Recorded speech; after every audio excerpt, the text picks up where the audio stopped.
Hello, everyone. Today, Nour and I are going to talk about a very exciting topic, Moroccan weddings. Nour, I've heard that these weddings are world famous for being grand and long. Is that true? Hello, Sam. Yes, it's absolutely true. In Morocco, a wedding is not just a one-day party. It's a huge celebration that brings two families together. It often starts with the kitba, which is the official engagement. That's interesting. So, after the engagement, what is the first step of the wedding journey? Well, the journey really begins with the Hammam day. The bride goes to the traditional Moroccan bath with her closest friends and family members. It's a time for relaxation, purification, and singing traditional songs to celebrate the bride. That sounds like a great way to start. And then there's the henna night, right? I've seen many photos of beautiful designs on hands and feet. Exactly. We call it the ngash. A woman called the nagasha draws intricate patterns with henna. For us, henna is a symbol of good luck and happiness. It's a very joyful night with lots of green decorations and music. I noticed that the bride looks like a queen on the main wedding night. How many times does she change her clothes? She usually wears 5 to 7 different dresses called tekshidas. Each dress represents a different region or style of Morocco. For example, she might wear a dress from Fez, then one from the north, and another from the Sahara. It's like a fashion show of our heritage. That is amazing. And who helps her with all these heavy dresses and jewelry? That's the job of the Nagafa. She is an expert who organizes the bride's appearance and ensures she looks perfect in every dress. She also provides the traditional jewelry and the crowns. I've also seen videos of the couple being carried in the air. What is that called? That is the Amariya. The bride and groom are carried on large, ornate platforms by 4 men, while everyone dances around them. The music playing is often the gaikia, which is very energetic and rhythmic. It's the most exciting moment of the night. It sounds like a royal fairy tale, but let's talk about my favorite part, the food. What do people eat at a Moroccan wedding? Oh, the food is incredible. Guests are usually served pastilla, which is a sweet and savory pie, or a delicious tagine with slow-cooked meat. And of course, there is always Moroccan mint tea and many types of traditional cookies. No one goes home hungry, I imagine. It's beautiful how everyone participates in the joy. Exactly, Nour. A wedding is about community. Neighbors, friends, and family all come together to help and celebrate. It strengthens the bonds between people. It's wonderful to see how you preserve these ancient traditions while living in the modern world. It gives the marriage a very strong meaning. I agree, Sam. It's about honoring our past while starting a new future. Thank you for asking about our culture. Thank you for the explanation. This has been a very educational conversation. I have also noticed that the gifts given to the bride are presented in a very special way. I saw some large silver conical containers being carried into the house. What are those? Those are called tifors, and the tradition is called the hadiya. It's a parade where the groom's family brings gifts to the bride, such as high-quality fabrics, perfumes, jewelry, and traditional sweets. It's a public way to show respect and appreciation to the bride and her family. It's like a celebration before the main celebration. It really shows how much the groom's family values their new daughter-in-law. Exactly, Nour. It's about generosity and making the bride feel welcome in her new family.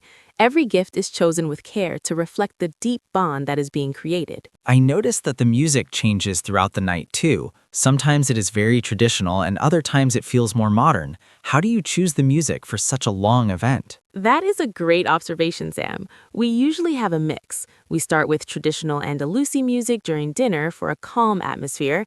Later, we bring in a live band or an orchestra to play popular Moroccan songs called shabi so that everyone can dance and celebrate together. It seems like the energy just keeps building up. And I heard that even after the main wedding night is over, the celebrations don't stop immediately. Is there a tradition for the day after? Yes, we have the sabuhi.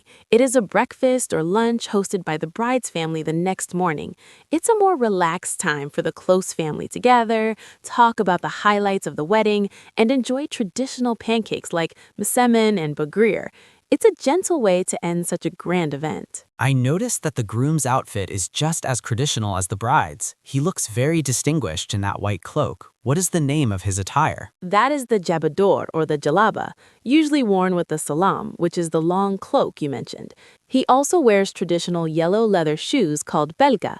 It's a very classic and respectful look that matches the elegance of the bride's dresses. That is truly fascinating to see how the guests also dress so beautifully.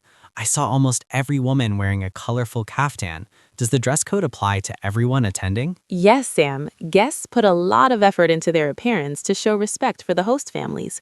While the bride changes her outfits, the guests wear their finest Moroccan kaftans or tuxedos, often with gold or silver embroidery. It makes the whole room look like a garden full of colors. I also heard that at the end of the ceremony, the couple is given milk and dates. Is there a specific reason for this tradition? That is a very old and meaningful tradition, Nour. The milk represents purity and a white or peaceful life, while the dates represent sweetness and fertility. It's usually the first thing the couple eats together to wish them a life full of peace and happiness. One thing I really impressed me was the organization of the tables and the seating arrangements. It seems like a lot of planning goes into making sure every guest feels comfortable and honored. How do families manage such a large number of people? You're right, Sam. Planning a Moroccan wedding is a massive task that often starts months or even a year in advance. Families have to balance inviting distant relatives, neighbors, and friends. Even with hundreds of guests, the goal is always to make everyone feel like they are part of the family. I also noticed that the wedding seems to be a great place for younger people to meet and for families to reconnect. It's almost like a huge social reunion, isn't it? Exactly, Nour. In our culture, weddings are the primary social events where you meet relatives you haven't seen in years. It's a time for storytelling, laughing, and catching up on everyone's lives. Every guest who attends brings their baraka or blessing to the new home. Speaking of blessings, I saw a moment where the couple was surrounded by children who were dressed in many versions of traditional clothes. Is there a specific meaning behind involving children in the ceremony? That is a very heartwarming tradition, Sam. We believe that children bring innocence and pure joy to the celebration. Having them around the bride and groom is seen as a good omen for the couple's future family. It's our way of ensuring that our Moroccan identity is passed down naturally. I've also been thinking about the financial side of these weddings. With all the food, the dresses, and the large halls, it must be a significant investment for the families. It certainly is, Nour. However, in Morocco, we have a beautiful system of mutual support. Often family members contribute in different ways. This spirit of tadamun or solidarity makes it possible for families to host such grand events without carrying the burden alone. That solidarity is beautiful. What about the spices? I can smell them everywhere. The spices are the secret, Sam. For weddings, we use the best saffron and ras el hanoun. I noticed the saffron makes the chicken look so golden. Is it expensive? Yes, it is red gold. We use it to show we are giving the best to our guests. And the sweets, I saw some shaped like gazelle horns. Those are gab el kazel. They are made with almond paste and orange blossom water. They are delicious. I also saw people drinking milk during the party. Why not juice? We serve juice too, but milk is traditional. It represents a white and peaceful start for the couple. I love that symbolism. And the music, the drums are so loud and exciting. That is the tabal. It coordinates with the heartbeat. It makes everyone want to dance. I saw the groom's friends lifting him up too. Is that part of it? Yes, it's to show he is supported by his friends. They celebrate his transition to a married man. It's like a team celebration.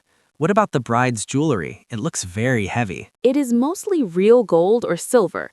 Each piece is a gift or an inheritance from her family. So she carries her family's history on her wedding day. Exactly. It's a way to keep her ancestors close during her big moment. I noticed that some people stay until sunrise. Is that normal? Very normal. A wedding that bends early is considered quiet. We like to celebrate until the sun comes up. How do they have the energy to dance for so many hours? It's the atmosphere. The tea, the music, and the joy give everyone a second wind. I noticed a woman directing everything. She was wearing a lot of keys or charms. That's the Nagafa. She is the boss of the wedding. She knows every tradition by heart. She seems very respected. Everyone follows her instructions. She is the guardian of the rituals. Without her, the wedding wouldn't have the same traditional feel. I also noticed that the couple signing a paper, was that the official contract? Yes, the adul are the religious officials who document the marriage legally and religiously. Is it done during the party or before? It can be both. Some do it days before and others do it in front of the guests for everyone to witness. It makes the celebration feel very official and serious. It is a serious commitment, but we surround it with as much joy as possible. I have learned so much. Every small detail has a deep meaning. That's the beauty of it, Sam. Nothing is done by accident in a Moroccan wedding. I noticed the incense smoke in the air. It smells like wood and flowers. What is it? That is oud and bakur. We burn it to welcome the guests and make the place feel sacred and clean. It really changes the mood. And the lanterns, they cast such beautiful shadows on the walls. Those are handcrafted brass lanterns. They are a big part of our traditional decor. I saw some guests throwing flower petals at the couple. Is that for decoration too? It's a sign of love and a wish for a flowery and beautiful life together. Everything is about wishing the best for them. What about the tea service? It looks like a performance. Pouring tea from a height creates foam, which we call the turban. It shows the skill of the host. I tried to do it, but I spilled some. It's harder than it looks. It takes practice, Sam. It's an art form that we learned from our parents. I also noticed some people wearing colorful belts with their dresses. They look very expensive. Those are madama.